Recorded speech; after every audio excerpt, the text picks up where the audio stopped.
1729 तीसरा हमला dragon spear. शेष बचा हुआ सूक्ष्म कण तीव्र गति से वीर के शरीर के भीतर प्रवेश कर गया। आकाश में ऊंचा खड़ा हुआ वीर अचानक कांप उठा। उसकी खूनी लाल पुतलियां असाधारण रूप से विचित्र और छविमें हो गईं और उनके भीतर एक काला भंवर धीरे धीरे घूमने लगा। फुफ फुफ, उसके शरीर के भीतर एक गहरी और भारी शक्ति विस्फोट करने लगी। अगले ही क्षण उसके शरीर की अनगिनत हड्डियां चटक कर टूट गईं। वीर ने मुंह भरकर रक्त उगला और टूटे हुए पतंग की तरह नीचे धरती पर जा गिरा। ब्लैक असुरा ने स्पेस को लांघते हुए एक कदम रखा और तुरंत वीर के क्षत विक्षत शरीर के ऊपर आकाश में प्रकट हो गया। ऊंचाई पर खड़े होकर उसने निर्विकार भाव से नीचे पड़े वीर को देखा। 9 stores of the spirituality palace. हम इतनी कम उम्र में ही 9 stores of the spirituality palace के स्तर पर कदम रख लिया। इस युग में ये वास्तव में एक चमत्कार है। ब्लैक असुरा कुछ क्षणों के लिए गहन विचार में डूब गया। इसी समय जमीन पर पड़े हुए वीर को ऐसा लग रहा था मानो अंतहीन पीड़ा की धाराएं उसके मस्तिष्क को भेदती चली जा रही हों और उसका सिर किसी भी पल फट जाएगा। लेकिन उसी समय वीर के हृदय के भीतर एक और भी बड़ा आश्चर्य उभर आया। उसने कुछ नए असुरा सेक्रेट स्पिरिचुअलिटी के मूल नियम प्राप्त कर लिए थे। वे उसके रक्त के भीतर रेंगते हुए कीड़ों की तरह थे और उसकी बोन मैरो के भीतर तैर रहे थे। ये सब ब्लैक असुरा के मायारी डीमन कार्मिक वीर से हुई टक्कर के बाद की प्राप्तियां थीं, जब उसका एक अंश टूटकर वीर के शरीर के भीतर समा गया था। ये वास्तव में वे चीजें थीं जिन्हें साहस और रक्त की कीमत पर समझा गया था। जैसे जैसे वह इन नए तथ्यों को समझने लगा, असुरा मूल नियमों से नष्ट हुई उसकी हड्डियां और मांसपेशियां वीर के नियंत्रण में तेजी से पुनः ठीक होने लगीं। असुरा सेक्रेट स्पिरिचुअलिटी के मूल नियमों के प्रभाव में उसकी आंतरिक चोटें आसपास से स्पिरिचुअल पावर को निगलने लगीं और तीव्र गति से रिकवर होने लगीं। टूटी हुई हड्डियां आपस में जुड़ने लगीं। उनके भीतर उसकी बोन मैरो में उबाल सा आने लगा और नया रक्त बनने लगा। उसका पीला पड़ चुका चेहरा धीरे धीरे गुलाबी ऑरा से भरने लगा। ब्लैक असुरा की गहरी काली पुतलियों के भीतर वीर के शरीर में हो रहे हर सूक्ष्म परिवर्तन को वह साफ साफ देख सकता था। इसलिए जब ये नए असुरा सेक्रेट स्पिरिचुअलिटी के मूल नियम प्रकट हुए तो यहाँ तक कि ब्लैक असुरा के चेहरे पर भी एक अलग सा भाव उभर आया। न केवल वह मेरे मायारी डीमन कार्मिक वीर से मारा नहीं गया, बल्कि उसने असुरा सेक्रेट स्पिरिचुअलिटी के बारे में और भी अधिक चीजें समझ लीं। ब्लैक असुरा के चेहरे पर एक विचित्र भाव छा गया। ऐसा परीक्षण प्रतिभागी वास्तव में अत्यंत भयावह था। अभी के उस प्रहार में ब्लैक असुरा का अनुमान था कि वीर के लिए उसे सह पाना बेहद कठिन होगा। आखिरकार असुरा सेक्रेट स्पिरिचुअलिटी के बारे में वीर की समझ बहुत सीमित थी और उनके दोनों मायारी डीमन कार्मिक वीर की तुलना करना असंभव था। लेकिन उस निर्णायक क्षण में जब वीर ब्लैक असुरा के हमले के बाद के प्रहार का सामना कर रहा था, उसने 9 stores of the spirituality palace को खोल दिया और अपने शक्तिशाली शरीर तथा प्रचंड ब्लड लाइफ पावर का उपयोग करते हुए बलपूर्वक ब्लैक असुरा के आक्रमण को झेल लिया। यद्यपि वीर का शरीर लगभग पूरी तरह से नष्ट और जर्जर हो चुका था, फिर भी वह अपने जीवन के मूल स्रोत को सुरक्षित और स्थिर बनाए रखने में सफल रहा था। उसकी जीवन शक्ति की जड़ पूरी तरह समाप्त नहीं हुई थी और अब भी भीतर गहराई में सुरक्षित थी। ब्लैक असुरा ने यह कभी नहीं सोचा था कि जीवन और मृत्यु की उस खतरनाक और निर्णायक कगार पर खड़े होकर भी वीर वास्तव में असुरा सेक्रेट स्पिरिचुअलिटी के भीतर नई और गहरी समझ प्राप्त कर लेगा। इस प्रकार के व्यक्ति का सामना करते समय यदि उसे पूरी तरह समाप्त न किया जाए तो वह समय के साथ केवल और अधिक शक्तिशाली बनता चला जाता है। ऐसे लोग युद्ध के बीच ही महान लाभ प्राप्त करते हैं और संघर्ष के दौरान ही स्वयं को बदल लेते हैं। यह एक अत्यंत भयावह और डरावने प्रकार का शत्रु होता है। तुम्हारे पास 6 घंटे हैं, उसके बाद तुम्हें मेरा तीसरा वार झेलना होगा। ब्लैक असुरा की आवाज गिरते ही उसका अस्तित्व वहीं से पूरी तरह विलीन हो गया। पूरे समय वह ठंडा, कठोर और निर्दयी बना रहा और इस परीक्षण के परीक्षक के रूप में उसने तनिक भी दया या नरमी नहीं दिखाई। धरती पर लेटा हुआ वीर भारी पीड़ा सहते हुए कठिनाई से अपने शरीर को सहारा देकर बैठा। उसके पास केवल 6 घंटे का सीमित समय था और वह एक भी क्षण व्यर्थ करने का साहस नहीं कर सकता था। वीर ने फ्यूज्ड फाइटिंग इंटेंट की अवस्था में प्रवेश किया और उसका मन पूरी तरह खाली, शांत और स्थिर हो गया। उसके पीछे बोधि ट्री की धुंधली और रहस्यमयी छवि एक बार फिर प्रकट हो गई। इन पूरे 6 घंटों के दौरान उसने अपनी चोटों को ठीक करने का हर एक अवसर मजबूती से थाम लिया। वीर का पूरी तरह नष्ट हो चुका शरीर निरंतर और तीव्र गति से स्वयं को रिकवर करता चला गया। वीर के शरीर के भीतर अब भी उन असंख्य होली ट्रेजर्स की विशाल शक्ति शेष थी जिन्हें उसने पहले निगल लिया था। अब वह उन सभी ऊर्जाओं को सावधानी और एकाग्रता के साथ रिफाइन करने लगा ताकि अपनी खो चुकी ब्लड और लाइफ पावर की भरपाई कर सके। जब निर्धारित समय पूरा हुआ तो वीर की आंखें अचानक तेज चमक के साथ खुल गईं। इस समय उसके हृदय के भीतर हल्की लेकिन स्पष्ट उत्तेजना और आत्मविश्वास उभर आया था। जब उसने ब्लैक असुरा के मायारी डीमन कार्मिक वीर का सामना किया था तब बिना किसी हिचकिचाहट के सीधे सामने से टकराना वास्तव में एक सही और साहसिक निर्णय था। उसी निर्णय के कारण वह असुरा सेक्रेट स्पिरिचुअलिटी के मूल नियमों को पहले से कहीं अधिक गहराई और स्पष्टता से समझ सका था। इस प्रकार की समझ किसी भी प्रकार के पुरस्कार से तुलना योग्य बिल्कुल भी नहीं थी। धीरे धीरे अपनी मानसिक हालात को समायोजित करने के बाद वीर ब्लैक असुरा की गहरे समुद्र जैसी ऑरा को अपने चारों ओर उफनते हुए महसूस कर सका। उसने ऊपर की ओर दृष्टि उठाई और देखा कि स्पेस फटता चला जा रहा था। भावहीन और ठंडा ब्लैक असुरा आकाश में ऊंचा उड़ रहा था और एक प्रभुत्वशाली स्थिति से नीचे खड़े वीर को देख रहा था। वीर ने अपने विचारों को शांत किया और अपनी श्वास को स्थिर किया। क्या तुम तैयार हो? ब्लैक असुरा ने ठंडे स्वर में पूछा। आओ। एक ही स्थान पर खड़ा हुआ वीर स्पीयर की तरह सीधा और अडिग था। उसका ऑरा तेज धार वाली ब्लेड की तरह था, मानो वह स्वर्ग को भी भेद कर उसमें छेद कर दे। ब्लैक असुरा ने इसके बाद कोई शब्द नहीं कहा। उसने गहराई से वीर को निहारा। चाहे आगे कुछ भी हो, ये युवक एक और नज़र के योग्य अवश्य था। ब्लैक असुरा ने अपना एक हाथ आगे बढ़ाया। उसके पास का पहले से खाली स्पेस जबरदस्ती खिसकते हुए खुल गया, जैसे परतें खिसकाई जा रही हों, और स्थान में एक दरार प्रकट हो गई। उस दरार के भीतर से ब्लैक असुरा ने एक लंबा स्पीयर थाम लिया। ये स्पीयर वही हथियार था जिसे ब्लैक असुरा स्वयं उपयोग करता था, और वही ड्रैगन स्पीयर था जो गेट की उभरी हुई नक्काशी पर अंकित था। पिछले 2 वारों में ब्लैक असुरा ने किसी भी हथियार का प्रयोग नहीं किया था और नंगे हाथों से ही अपने प्रतिद्वंद्वी से लड़ा था। लेकिन इस बार उसने अपने हथियार को बाहर निकालने का निर्णय लिया। उसी क्षण वीर ने अपनी आंखें बंद कर लीं और उसके पूरे शरीर से ऊर्जा उफान मारने लगी। उसके बाल हवा में लहराने लगे और उसकी शक्ति तेजी से लगातार बढ़ने लगी। एक ट्रू ड्रैगन आकाश में गरजता हुआ उड़ उठा। उसका असीम ऑरा भव्य और विराट था और उसके मूल नियमों की शक्ति स्पेस को चीरते हुए टुकड़ों में तोड़ रही थी। एक फायर फीनिक्स अपने साथ ज्वालाओं का अथाह सागर लिए प्रकट हुआ, जिसने पूरे आकाश को ढक लिया। एक ड्रैगन और एक फीनिक्स रक्षक की तरह खड़े थे। जैसे ही ड्रैगन और फीनिक्स प्रकट हुए, उनकी चमक ने पूरे संसार को प्रकाशित कर दिया और चारों ओर भय और अराजकता फैल गई।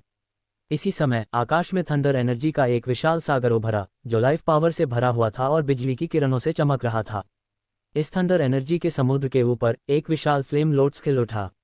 ये दोनों शक्तियां अविश्वसनीय सामंजस्य के साथ एक साथ मिल गईं और पूर्ण रूप से एक हो गईं। प्रत्येक शक्ति से अवर्णनीय विनाशकारी सामर्थ्य झलक रही थी। यही वह थंडर और फायर हेवेनली ट्राइबुलेशन थी जो वीर के शरीर के भीतर समाई हुई थी। इस उजाड़ क्षेत्र के विशाल आकाश में और भी परिवर्तन घटित होने लगे। एक के ऊपर एक चढ़ी हुई धूसर बादलों की परतें अनगिनत रहस्यमयी प्रकाश किरणों से फट गईं। आकाश में तारों की विस्तृत धाराएं प्रकट हुईं, जिनका प्रकाश उतरती हुई आकाशगंगा की तरह नीचे बरसने लगा और उनकी सारी शक्ति वीर के भीतर समा गई। वीर उस रहस्यमयी शक्ति में नहा गया। उसकी त्वचा झिलमिलाने लगी और उसके शरीर के भीतर लगातार बढ़ती हुई शक्ति उमड़ने लगी। एक के बाद एक विशाल तारे आकाश में प्रकट होने लगे। कुल मिलाकर 9 तारे थे जो आकाश में चमक रहे थे और ऊपर नीचे तैर रहे थे। इसी समय वीर के शरीर पर 9 स्थानों से तीव्र स्टार लाइट फूट पड़ी, जो इंद्रियों को चकाचौंध कर देने वाली थी। मानो वह स्वयं ही एक चमकता हुआ तारा बन रहा हो। उसके ऊपर स्थित तारे उससे गूंजने लगे, जैसे 9 धड़कते हुए हृदय एक साथ ताल मिला रहे हों। इन 9 तारों में से 2 विशेष रूप से अत्यंत तेज चमक रहे थे, ठीक वैसे ही जैसे दोपहर के आकाश में चमकते हुए सूर्य। वे थे बैटल ब्रेकर स्टार और sacred wolf star. Purple temple spirituality palace से निकलने वाली रहस्यमयी शक्ति वीर के शरीर में समा गई। उसके भीतर विशाल मात्रा में लाइफ पावर और विकार एनर्जी प्रज्वलित हो उठी, जिससे उसका शरीर गर्म और शुष्क महसूस करने लगा। उसके शरीर के हर रोमछिद्र से लाइफ एनर्जी की सूक्ष्म बूंदें टपकने लगीं।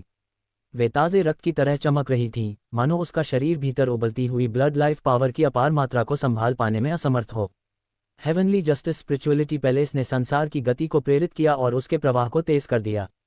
हेवनली फायर, थंडर, उग्र धाराएं, 9 हेल एनर्जी, सेक्रेड स्पिरिचुअलिटी की विभिन्न शक्तियां स्पेस में गरजने और दहाड़ने लगीं। वीर सच में सामने आती हुई धमकी को, मृत्यु की सीधी धमकी को स्पष्ट रूप से महसूस कर सकता था। यदि वह इस स्पीयर को रोक नहीं पाया, तो उसके लिए बचा हुआ एकमात्र मार्ग केवल मृत्यु ही होता। इसी क्षण ब्लैक असुरा ने आक्रमण कर दिया। एक स्पीयर आगे की ओर झपटा। एक अजीब सा भंवर मानो जीवित हो उठा, जिसने इस विशाल उजाड़ क्षेत्र की सारी रोशनी को निगल लिया। अचानक वीर पूर्ण अंधकार से ढक गया, लेकिन इस अंधकार से भी अधिक भयावह और गहरी वह तीव्र और उग्र स्पीयर लाइट थी, जो उसकी ओर बिजली की तरह झपट कर आ रही थी। ये spear light Asura great spirituality के ऑरा में सघन रूप से संकेंद्रित थी। वीर इस ऑरा से परिचित था, फिर भी उसे यह असामान्य और रहस्यमय लगा। इसमें कोई संदेह नहीं था कि यह असुरा सेक्रेट स्पिरिचुअलिटी का एक ऐसा डोमेन था जिसे वीर अभी समझ पाने में असमर्थ था। स्पेस कराह उठा और विशाल क्षेत्रों में कांच की तरह चकनाचूर हो गया। ये स्पीयर ऐसा प्रतीत हो रहा था मानो वह पूरे यूनिवर्स को भेद सकता हो। वीर को लगा कि इसका प्रतिरोध करना असंभव है, जैसे इस स्पीयर के भीतर अंतहीन नर्क जितने गहरे और भयावह नियमों की शक्ति समाई हुई हो। जैसे ही ये लंबा स्पीयर सीधे उसे लक्ष्य करने लगा, वीर का पूरा शरीर भय में जकड़ गया और वह हिलने डुलने में भी असमर्थ हो गया। ये शरीर की वह विचित्र प्रतिक्रिया थी जो किसी अतुलनीय रूप से भयानक अस्तित्व से सामना होने पर उत्पन्न होती है। अपने शरीर की इस असामान्य स्थिति को समझते ही वीर का हृदय आतंक और आश्चर्य से भर गया। इसमें कोई संदेह नहीं था कि ब्लैक असुरा का यह अंतिम आक्रमण आकाश को हिला देगा और धरती को चीर देगा। चाहे कुछ भी हो, उसे इस स्पीयर प्रहार को सहन करना ही था। ओपन, वीर दहाड़ उठा। उसके पीछे एक प्राचीन हरा विशाल वृक्ष तेजी से उठने लगा और उससे एक ऊंची, विराट और दबदबे भरी गति फैलने लगी। उस वृक्ष की शाखाएं और पत्तियां घनी और हरी भरी हो गईं, इतनी तेजी से बढ़ती हुई कि वे देखते ही देखते एक पूरे वन का रूप लेती प्रतीत हुईं। वीर ने अपना लंबा स्पीयर कसकर थाम लिया।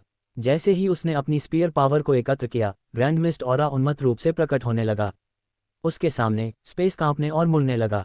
ग्रैंड मिस्ट स्पेस उभर आया, अपने साथ ऐसी महान शक्ति लिए हुए मानो वह हर चीज को कैद कर लेने में सक्षम हो। इन शक्तियों का दबाव इतना अधिक था कि वीर के पैरों के नीचे की धरती फटने और बिखरने लगी और वह टूटकर बेहद सूक्ष्म धूल कणों में बदल गई जो हवा में तैरने लगे। दरारें धरती को चीरती हुई हर दिशा में फैल गईं। वीर के नीचे की भूमि मानो पूरी तरह स्पेस में धंस गई, जैसे उसके पैरों तले एक अथाह और गहराई से भरी खाई खुल गई हो। उसने दांत भींचे और एक जोरदार गर्जना के साथ ये सारी शक्ति अपने हाथों में थामे फीनिक्स ब्लड स्पीयर में उंडेल दी। धमाका, ऊंचा उठता हुआ पावर लाइक गॉड ट्री सीधे ब्लैक असुरा की स्पीयर लाइट से टकराया और उसी क्षण भेद दिया गया। हालांकि इस टकराव में स्पीयर की काली ऊर्जा का एक छोटा सा हिस्सा भी बिखर कर नष्ट हो गया। इसके तुरंत बाद फीनिक्स और ड्रैगन भी स्पीयर लाइट से टकरा गए।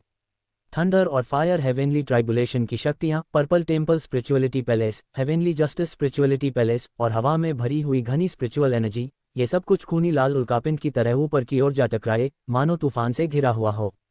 प्राचीन ऑरा को समेटे हुए धुंधला ग्रैंड मिस्ट स्पेस भी इसके साथ जुड़ गया और सारी शक्तियां एक साथ ब्लैक स्पीयर पर टूट पड़ीं। इन सभी शक्तियों में संसार को हिला देने की क्षमता थी और हर एक शक्ति पिछली से भी अधिक रहस्यमयी और प्रबल थी। ब्लैक स्पीयर नग्न आंखों से दिखाई देने वाली गति से नष्ट होने लगा। रहस्यमयी असुरा सेक्रेट स्पिरिचुअलिटी के प्रतीक स्पीयर लाइट से प्रकाश कणों की तरह उखड़कर बिखर गए और नष्ट हो गए, जिससे छोटे छोटे प्रारंभिक ब्लैक होल बन गए। ये दृश्य अजीब भी था और मन को आकर्षित करने वाला भी। 1733 चालें पार हो गईं। वीर द्वारा प्रकट किए गए 9 सितारों का दृश्य अजीब भी था और मन को आकर्षित करने वाला भी। बहुत अच्छे। ब्लैक असुरा के चेहरे पर एक असामान्य भाव उभरा। उसने शांत दृष्टि से वीर की ओर देखा। उसके द्वारा छोड़े गए काले स्पीयर की ऊर्जा का केवल लगभग 10 फीट का हिस्सा ही शेष रह गया था। वहीं दूसरी ओर वीर द्वारा प्रकट किया गया ग्रैंड मिस्ट स्पेस टूटने लगा था और उसके भीतर की ग्रैंड मिस्ट एनर्जी पहले ही अत्यंत फीकी और पारदर्शी हो चुकी थी। यह अभी भी पर्याप्त नहीं है। वीर ने दांत भींचते हुए एक बार फिर गर्जना की। उसके शरीर के भीतर से एक गहरी, भारी ध्वनि गूंज उठी, मानो उसका शरीर स्वयं एक पूरा ब्रह्मांड बन चुका हो। वह विचित्र कंपन उसके अस्तित्व की सबसे गहराई से उत्पन्न हो रहा था। वीर के स्पीयर की नोक के ऊपर एक ब्लैक एनर्जी का भंवर प्रकट हो गया। जैसे ही यह भंवर सामने आया, ऐसा लगा मानो किसी शांत झील की सतह पर एक भारी पत्थर गिरा हो और चारों ओर तीव्र स्पेशियल लहरें फैलने लगी हों। भूम भूम भूम। आसपास का स्पेस टूटने और बिखरने लगा। एक उग्र स्पेस स्टॉर्म उभर आया जो हर दिशा में फैल गया, स्पेस क्रैक्स की बारिश से भी अधिक तीखा और घातक। इस दुनिया के भीतर मौजूद हर प्रकार की शक्ति, यहाँ तक कि स्पेस में तैरती हुई मायारी डीमन कार्मिक व्हील की शेष शक्ति भी उस भंवर द्वारा खींच ली गई। यह एम्पीरियन डिवाइन सील द्वारा निर्मित डिवाइन सील आर्ट की एक टेक्निक थी, इटर्नल डार्कनेस। ब्लैक होल ब्रह्मांड का सबसे कठोर खगोलीय पिंड होता है। इसी ब्लैक होल को ढाल बनाकर वीर ने सामने आती हुई स्पीयर लाइट का स्वागत किया। इस चाल को प्रयोग करने के बाद वीर का शरीर पूरी तरह से थक चुका था। उसकी ब्लड लाफ पावर गहरे ऋण में डूब चुकी थी और उसके भीतर केवल पर्पल टेम्पल स्पिरिचुअलिटी पैलेस ही जीवन की आग को फूंक रहा था, उसे हिलने डुलने लायक थोड़ी सी ऊर्जा प्रदान कर रहा था। जब ब्लैक असुरा ने उस ब्लैक होल को आकाश की ओर झपटते देखा तो उसके चेहरे का भाव हल्का सा बदल गया। काला स्पीयर उस अंधेरे भंवर के भीतर खींच गया। उसके अंदर थंडर और फायर के अंतहीन विस्फोट लगातार फूट रहे थे। Whoosh whoosh whoosh.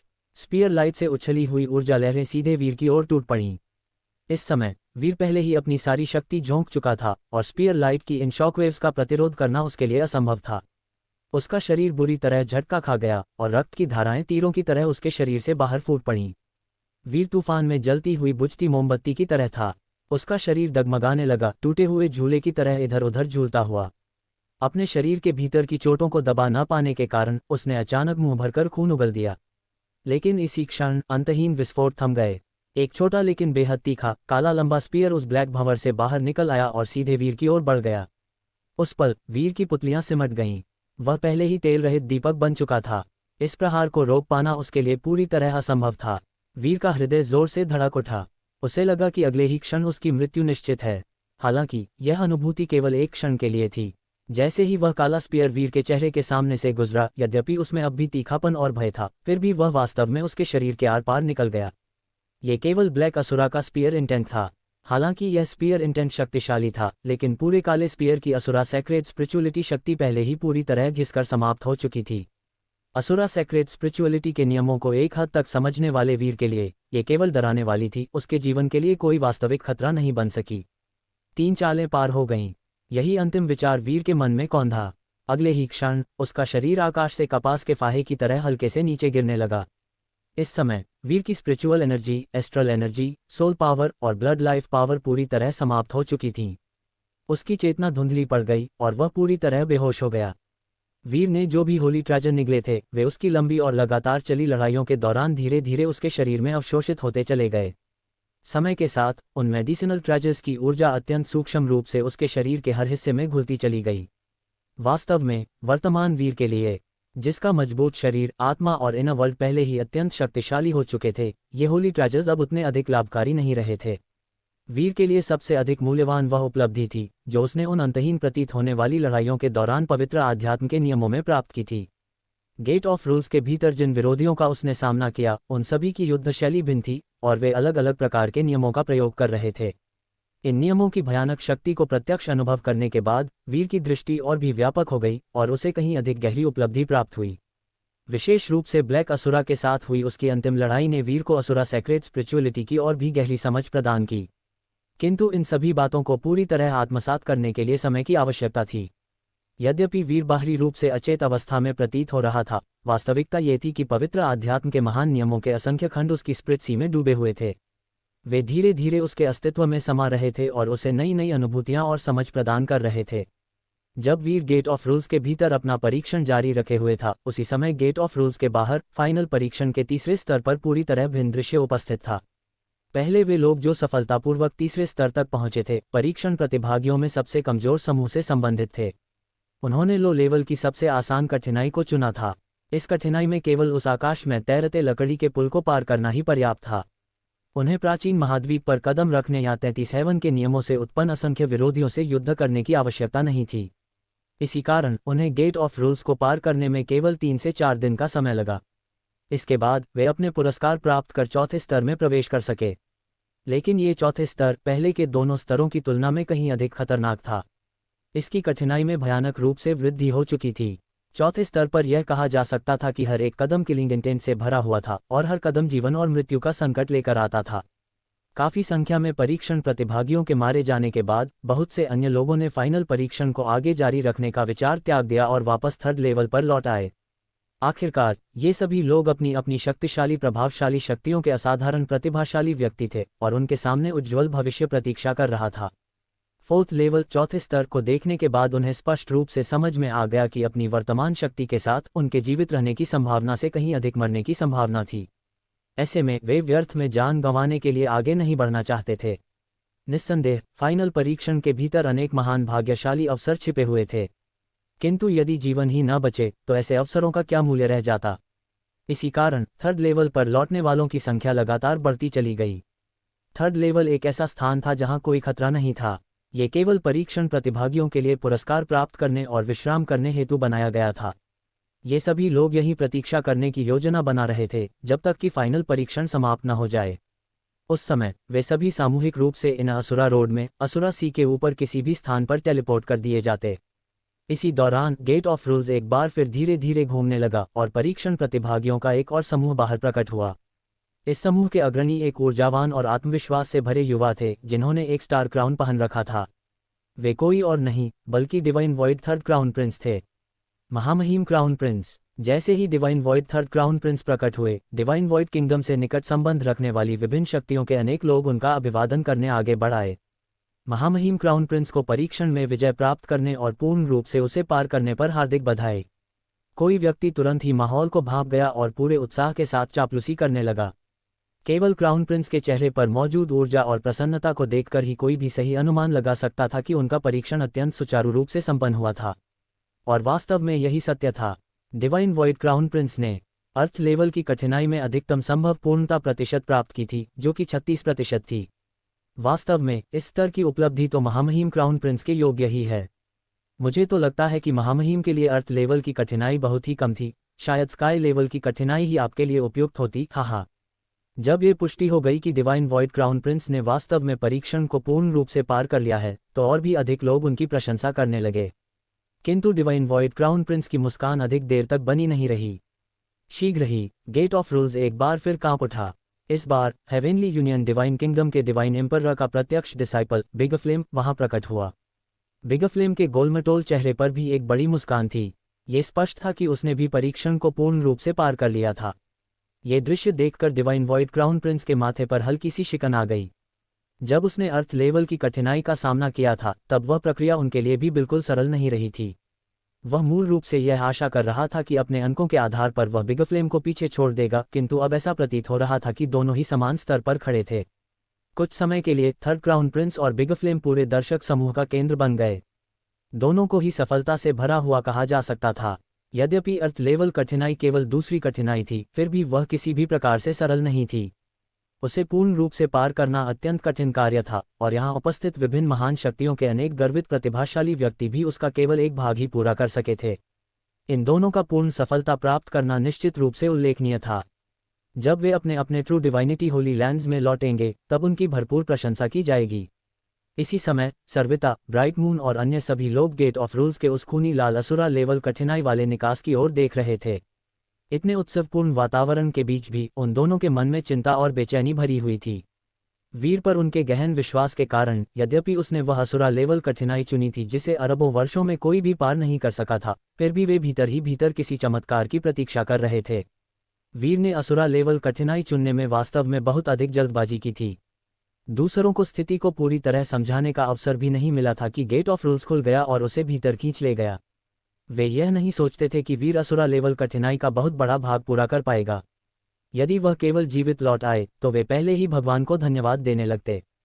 क्या बात है जूनियर डिसाइपल सिस्टर सर्विता, क्या तुम्हारे मन में कोई चिंता है? एक हल्की और शांत आवाज गूंजी, जिससे सर्विता का माथा सिकुड़ गया। उसने मुड़कर देखा तो एक रोब पहने व्यक्ति मुस्कुराते हुए उसकी ओर बढ़ रहा था। ये व्यक्ति कोई और नहीं बल्कि ड्यूक फुलमून था। ड्यूक फुलमून ने भी अर्थ लेवल कठिनाई को चुना था। यद्यपि वह उसे पूर्ण रूप से पार नहीं कर सका, फिर भी उसका प्रदर्शन पर्याप्त था और उसे उन युद्धों से कई लाभ प्राप्त हुए थे। केवल इसी कारण से ड्यूक फुलमून स्वयं को अत्यंत संतुष्ट महसूस कर रहा था। यद्यपि गेट ऑफ रूल्स के परीक्षण में थर्ड क्राउन प्रिंस और बिग फ्लेम ही सबसे अधिक चमके थे, फिर भी ड्यूक फुलमून का मूड अत्यंत अच्छा था। इस समय वह अपने हाथ में एक फोल्डिंग फैन पकड़े हुए था और उसे धीरे धीरे हिलाते हुए चेहरे पर एक प्रभावशाली भाव बनाए हुए था। वह भली भांति जानता था कि सर्विता किस बात को लेकर चिंतित है। उसी कारण से उसने जानबूझकर यह बात छेड़ी थी ताकि सर्विता को नीचा दिखाया जा सके। उसे अब भी याद था कि डिवाइन रून सिटी ऑक्शन की शुरुआत में जब वह प्रवेश द्वार पर सर्विता से मिला था, तब वीर की उपस्थिति के कारण सर्विता ने उसके साथ अत्यंत ठंडा व्यवहार किया था। ड्यूक फुलमून ने ये याद अपने मन में संजो रखी थी। कोई बात नहीं। सर्विता की आवाज़ ठंडी और वीरान थी, जैसे उसे ड्यूक फुलमून की उपस्थिति की कोई परवाह ही नहीं थी। ड्यूक फुलमून ने इसे ज्यादा गंभीरता से नहीं लिया। वह हंसा और बोला, क्या अब भी सोच रही हो कि वीर जीवित बाहर आएगा? लगता है जूनियर डिसाइपल सिस्टर सर्विता का वीर के प्रति गहरा लगाव है। लेकिन अफसोस, युवाओं के हीरो अपनी शक्ति का सही अंदाजा नहीं लगाते। दूसरों का ध्यान आकर्षित करने के लिए इतनी बेतुकी हिम्मत से असुरा लेवल कठिनाई चुनना, और अंत में परिणाम ये कि किसी को उसकी कोई परवाह नहीं। सारी बड़ी बड़ी दिखावे की कोशिशें बेकार गईं। ड्यूक फुलमून मुस्कुराया और उसकी नज़रें बाकी सभी पर पड़ीं। लगभग सभी लोग divine void third crown Prince और बिग फ्लेम के इर्द गिर्द इकट्ठा थे। सचमुच किसी को वीर की कोई परवाह नहीं थी। इस अंतिम परीक्षण में वीर ज्यादा ध्यान आकर्षित करने में सक्षम नहीं था। आखिरकार ये लोग उसे नहीं जानते थे और केवल ये जानते थे कि वह वीर ब्रांड वाले डिवाइन रून प्रतीकों का आविष्कारक है। जब वीर ने असुरा लेवल कठिनाई चुनी तो अन्य लोग तो आश्चर्यचकित हुए, लेकिन बस इतना ही। कुछ समय 1731 वह भी पास हो गई। यदि तीसरे स्तर में पहुंच चुके लोग तीसरे क्राउन प्रिंस और बिग फ्लेम के साथ अच्छे संबंध बना लेते तो ये भविष्य में उनके लिए लाभदायक हो सकता था। जैसे ही थर्ड क्राउन प्रिंस और बिग फ्लेम लोगों की भीड़ से घिरे थे, वे धीरे धीरे ऊपर की ओर तैरने लगे। वे अपने अपने पैलेसों से इनाम का चयन करने वाले थे, लेकिन इसी समय गेट ऑफ रूल्स फिर जोर से हिल गया। एक नीले वस्त्रों वाली महिला गेट ऑफ रूल्स से बाहर उड़ी। उसके वस्त्र उसके पीछे बह रहे थे और उसका पूरा शरीर हल्के नीले प्रतीकों की चमक से दमक रहा था। वह ऐसा लग रहा था जैसे उच्चतम 9 आकाशों से निर्वासित एक अमर परी। ये व्यक्ति कोई और नहीं बल्कि सोल इम्प्रेस सरियाना तारिन थी। उसने हेवन सटेप परीक्षण की कठिनाई को पूर्ण रूप से पार किया था।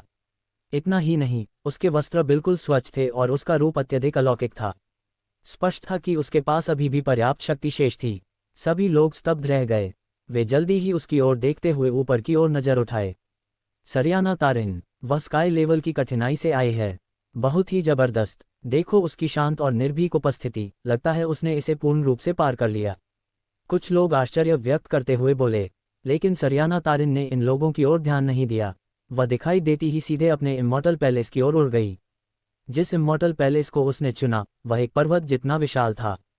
उसने दूसरे स्तर के इमॉर्टल पैलेस चुना। फूश, सोल इम्प्रेस सरियाना तारिन बिना रुके उस इमॉर्टल पैलेस में प्रवेश कर गई। ये पूरा दृश्य बिल्कुल ऐसे था जैसे आकाश में कोई धूमकेतु गुजर रहा हो, स्वतंत्र और सहज, पूर्ण सौंदर्य से भरा। वह सचमुच सोल इम्प्रेस सरियाना तारिन कहलाने के योग्य है। स्काई लेवल की कठिनाई पार करने के बाद भी वह इतनी शांत है। हम उसकी तुलना में कहीं कमतर हैं।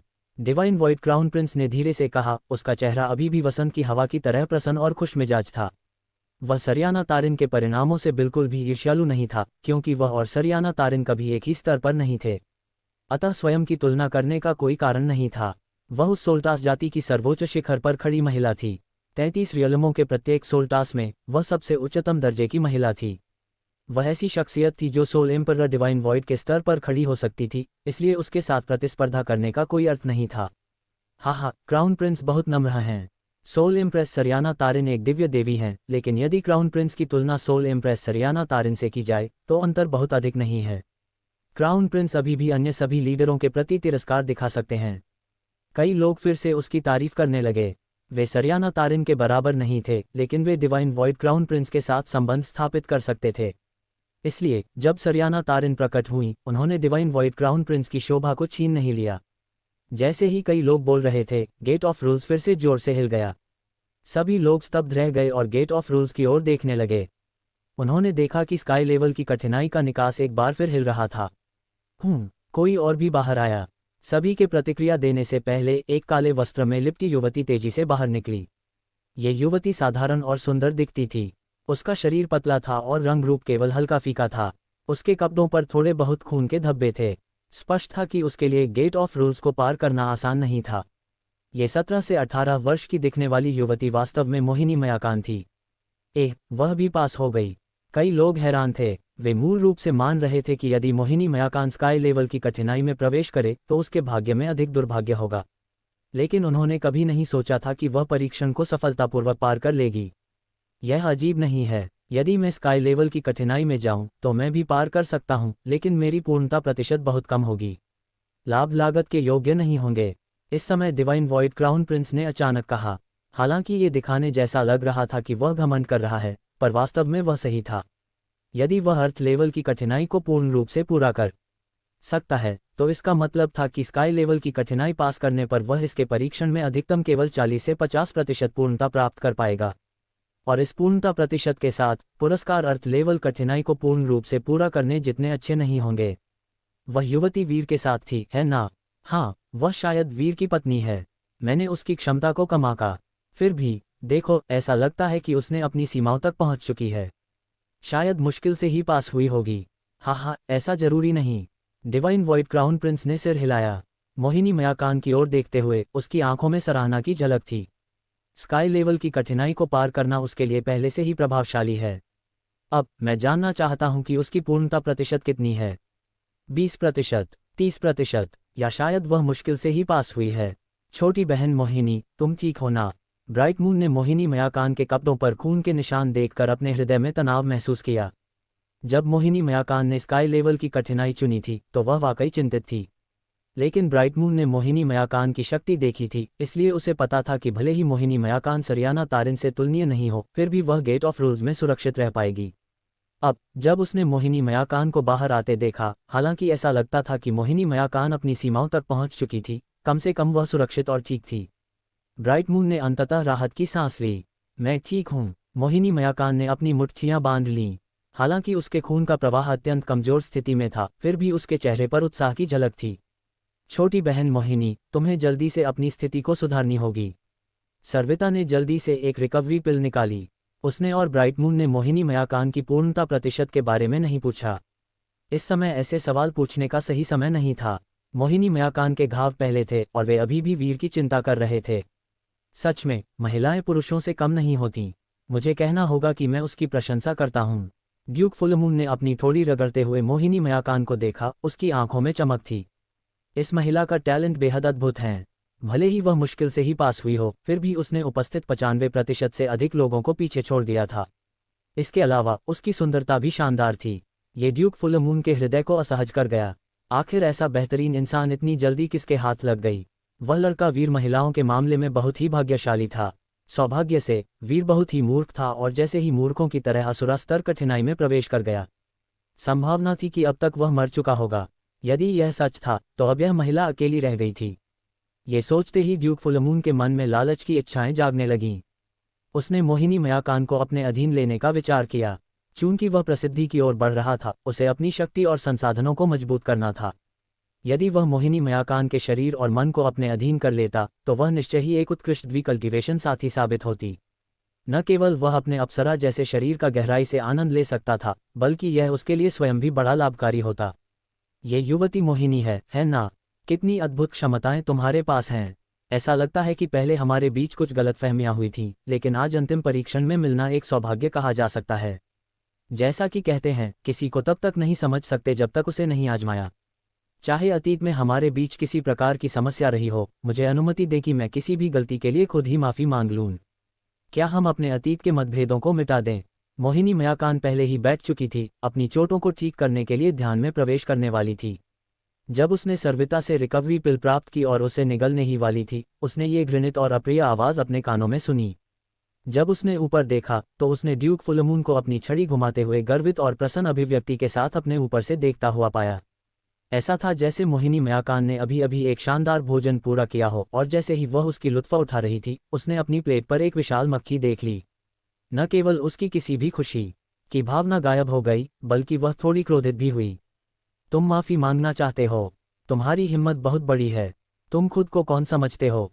मुझे तो याद भी नहीं कि तुम कौन हो। मोहिनी मयाकान ने बर्फ जैसी ठंडी आवाज़ में कहा, ड्यूक फुलमून की ओर ध्यान दिए बिना। हाँ, मिस मोहिनी बहुत नटखट हैं। क्या हम फाइटिंग मास्टर्स की याददाश्त इतनी कमज़ोर होती है? मिस मोहिनी कैसे मुझे नहीं याद रख सकती? ड्यूक फुलमून ने कहा, अपनी सबसे महान और शालीन अभिव्यक्ति अपनाते हुए। चूंकि उसके मन में इस महिला को अपने अधीन करने की योजना थी, उसे स्वाभाविक रूप से उसके स्वभाव को थोड़ा सहन करना पड़ा।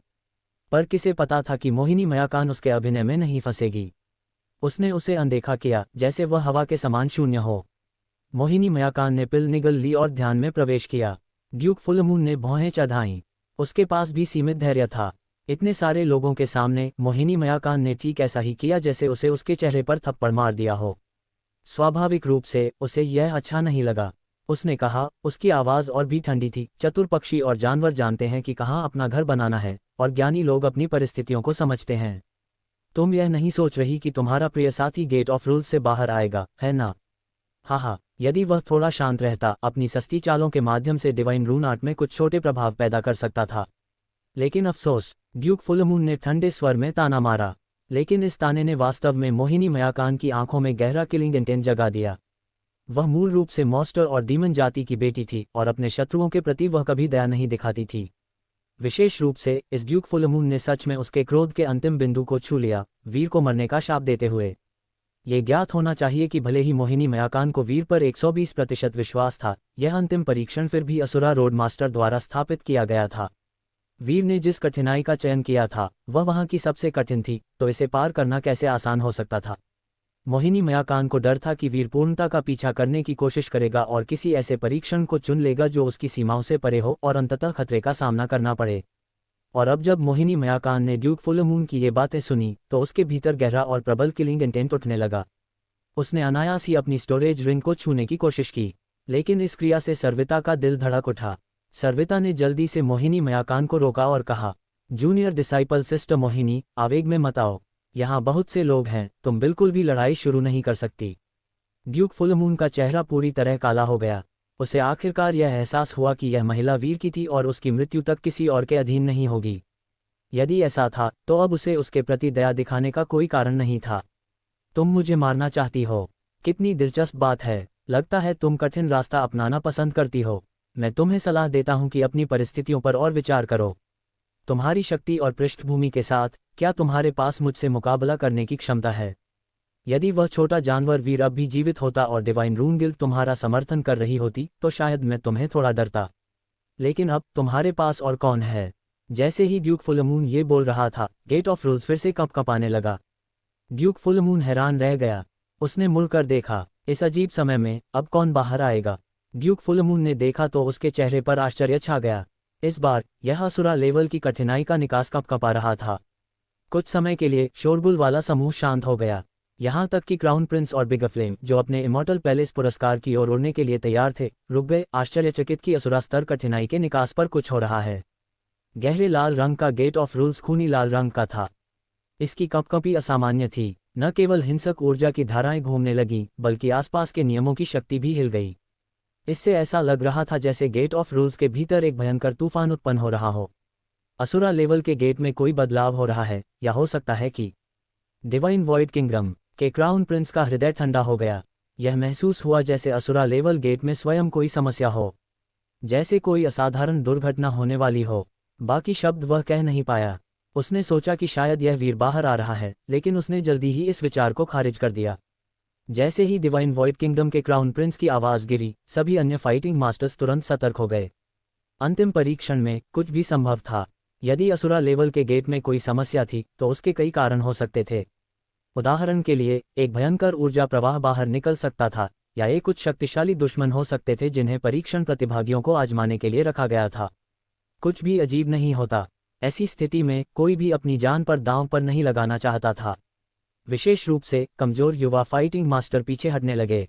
और इसी समय एक जोरदार धमाके के साथ ऐसा विस्फोट हुआ जिसने आकाश और धरती को हिला दिया। असुरा स्तर के गेट ने जोरदार विस्फोट किया। एक हिंसक ऊर्जा प्रवाह फैल गया। बाहर खड़े सभी फाइटिंग मास्टर्स आश्चर्यचकित हो गए। उन्होंने तुरंत अपनी स्पिरिचुअल एनर्जी और स्प्रिट पावर की ढाल उठाई, लेकिन फिर भी उनमें से कई पीछे धकेल दिए गए। कुछ ऐसे भी थे जो पहले से ही पलटा मारकर भागने की